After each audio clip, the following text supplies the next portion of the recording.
This is a good news story. It's the story of how I fought my way back to health 4 years after receiving a bad diagnosis. Read on to find 11 tips on how to give yourself the best chance of recovery. I don't usually say much about my health problems, as you'll understand when you read my tips below. But I'm hoping that this post will benefit you, or help someone you know. Some years ago, I began to have severe problems with the joints in my fingers and feet. I've always been very athletic, and at the time I had been training for 18 years in karate and had just been promoted to 4th Dan black belt. All that was to change. I decided to consult a rheumatologist. Not just to any rheumatologist, but the leading one in New Zealand, who works in the Wakefield Clinic in Wellington, the capital of New Zealand. So, I flew to Wellington and let him examine me. He looked at my blood results and checked out the x-rays of my joints. Then he said in a deadpan voice, as if talking about the weather, "You've got lupus." Lupus. Oh, that doesn't sound too good. Well, lupus is a chronic inflammatory disease that can affect various parts of the body, especially the skin, joints, blood, and kidneys. You've now got it in your joints, but you have to prepare yourself for a bad prognosis. You may end up in a wheelchair, and some people finally die of organ failure. What? I started to cry. Now, don't get upset. We'll try and maintain your status quo with medication. They have some severe side effects, but that's just the way it is. Fast forward to now, I'm back to weekly karate training, and I'm doing a scorching workout in the gym each week. I'm pretty well back to strength and health. It may be that I was just lucky, but I think there are some things you can do to become lucky. Here are my 11 tips. Tip: I went to another rheumatologist in Wellington, a drive. 2. At first glance I wasn't impressed.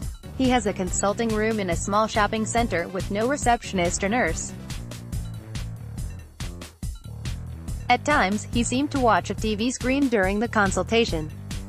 I asked him about it, and he said he was keeping an eye on the till in the computer shop next door that also belongs to him. Not very reassuring, don't you think? But it turned out that he's a top diagnostician. Much better than the posh guy the first went to. To my great relief, he assured me that it wasn't lupus and he diagnosed rheumatoid arthritis instead, which still wasn't great news, but a lot easier to deal with than lupus. They are both disorders of the immune system. Tip: After my second diagnosis, I emailed my friends and students about it and did some research on the net. One of my Zen students contacted me and told me about a treatment adopted by a handful of rheumatologists worldwide. He said, "Check it out." A friend of mine tried it and she's now in remission. This is a treatment called antibiotic protocol, and it follows the work and legacy of Thomas McPherson Bronwyn MD. He suggested treating rheumatoid arthritis with long-term, low-dose antibiotics. This treatment allowed my body to go into remission over time. There aren't many medical practitioners who know about antibiotic protocol. For example, Dr. Chu is the only rheumatologist who follows this protocol in New Zealand. Tip: Do you talk about your illness? My suggestion is to stop doing that. Every time you talk about your illness, it weakens your life spirit. The gritty part in you helps you to survive. The part that doesn't complain. Sometimes you may need to confide in a friend, but do that sparingly. Tip: I was in the gym a few days ago and, at the end of a grueling session, my wonderful coach, Trevor Voice, was helping me to stretch. He said, "You're quite flexible. That should be relatively easy to maintain." I burst out. "I'm not the slightest bit interested in maintenance, Trevor. I want to improve my flexibility."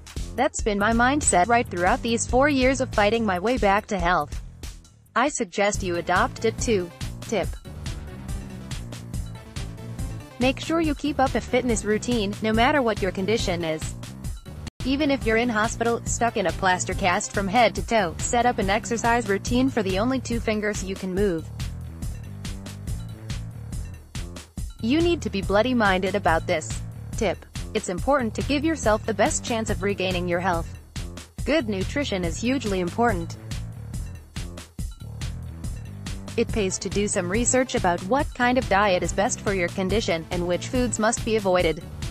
For example, if you suffer from rheumatoid arthritis, you must avoid tomatoes completely. They can make your condition flare up. Tip: it's easy for your mind to become preoccupied with thoughts about your illness and future prognosis. I suffered from that too.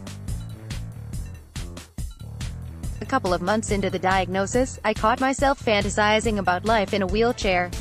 So make sure that you have something else that fills your mind. Find out what your passion is. Take up something new that you love doing. Learn, grow, get the picture. Less than tip: negative thoughts hinder your recovery. Here's a simple way to deal with them. Wear a simple bracelet with beads strung on a rubber band. Whenever you notice a negative thought, change the bracelet to the other wrist. Don't allow yourself to indulge in negative self-talk. Tip: if you ask this question, you will find meaning in what is happening to you. Tip: it's important to truly celebrate the steps of your recovery and improvement. It's like rewarding a dog for fetching a ball. Once they get rewarded, they'll keep on fetching balls for you. Same with your body, you are giving it a signal to keep on improving. Tip: I'll tell you how I know this. As you can imagine, whenever I meet someone who may be suffering from rheumatoid arthritis, I immediately tell them about the antibiotic protocol and I implore them to try it. Well, the weird thing is that most don't. Many look at me with a little simpering smile, which implies, don't you know that this is the cross I have to bear? My suggestion is, forget about that little simper. There's a much greater path from fighting your way back to health than there is from taking up the invalid's role. But what if the condition is terminal? Well, we all suffer from a terminal condition. It's called life. If I were to be diagnosed with cancer, I would follow exactly the steps above. And maybe I wouldn't be able to improve. Maybe I would finally die. So be it. But in the meantime, I would have used my grit to fight back and to claim the maximum quality of life that I can. Maybe I would finally die. So be it. But in the meantime, I would have used all my grit to fight back and to claim the maximum quality of life that I can. But what is end view of illness?